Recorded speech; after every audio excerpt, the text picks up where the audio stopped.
I dedicate whatever this is to Mr. Very. Without you, many things wouldn't be possible, and I am forever grateful to have known you and to have had your support these past years. My name is Sadie, and I just finished grade 12 at ESA, and I'm very sad about it. As far as my life goes, these past 4 years have been the weirdest yet most valuable lessons of my life. With the endings we've been facing, I have been and will always struggle with the passing of time. And aside from art making, high school was a roller coaster of highs and low lows that eventually led towards a greater self-understanding. But when I entered high school, I had so many guidelines and preconceived ideas that were basically just a bunch of movie tropes and cliches. I couldn't imagine graduating because I thought the person I would be in grade 12 would be 100% more different and more mature than who I was in grade 9. And that was almost half true, but I'm pretty much the same. I still struggle with confidence, self-image, procrastination, and a whole bunch of other stuff. But the things that have made a difference these years have been the lessons and understandings that help me accept those problems with more ease. One issue I've battled the hardest as a teenager so far has been a fear of contradiction. Contradictions are easy to recognize but impossible to escape. I was completely unaware of this fact for all my life. I was terrified of representing or believing that I was something to be in turn perceived as the opposite. I tried so hard to avoid contradictions that I unknowingly placed my outward identity inside a purgatory of nothingness.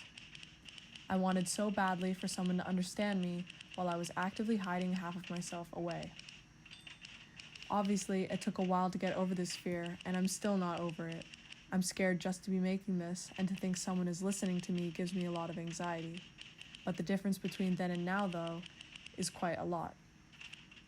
Before building more resilience, I allowed myself to fall back on another acceptance, and that was my role as an artist.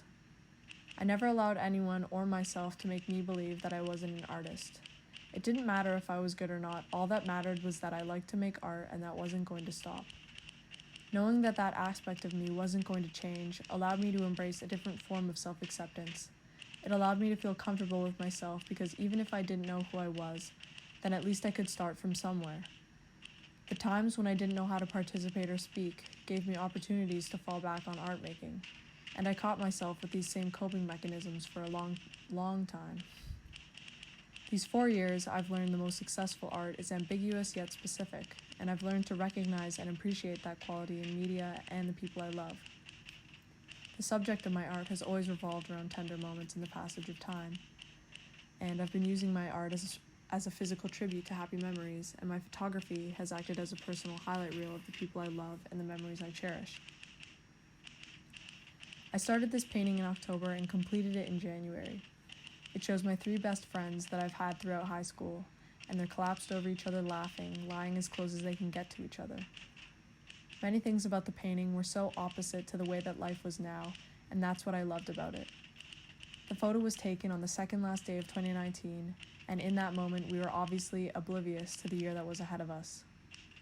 Revisiting that memory a year later was alluring, but overall it forced me into many hours of reflection. And by the end of the painting, the quality of it that I loved most was that its meaning contradicted itself, once for the viewer, but multiple times to me. Only I knew everything it meant, and for that, I was able to understand and accept more than just the change in my life, but the change in myself and the people around me. Although I had come to many conclusions through my art, I will still struggle with my own identity, and I can't always accept myself. At the very least, though, going to this school allowed me to find confidence in what I had already known and to build upward. I did have to realize something, though, and that was to let go of this foundation belief. And that was the belief that my art and the way I felt towards it represented me. If my art was who I was, then why did I like my art but hate myself? I had to realize that my art is not me, nor is any sort of label I placed on myself. All that my art can be is a trail of things that lead back to me. The things I say, do, and create cannot always stand the test of time, and they can't represent or encompass me as a person. After watching lots of movies and making lots of art, I've come to realize and accept that contradictions should not be feared.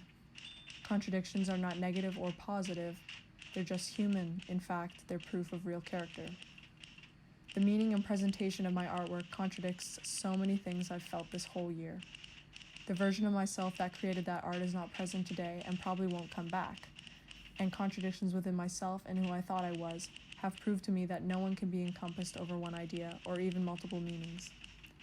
I liked my art because I lived it and created it without fear. And if I had just applied that mindset to myself, I could have accepted who I am and who I will be much easier.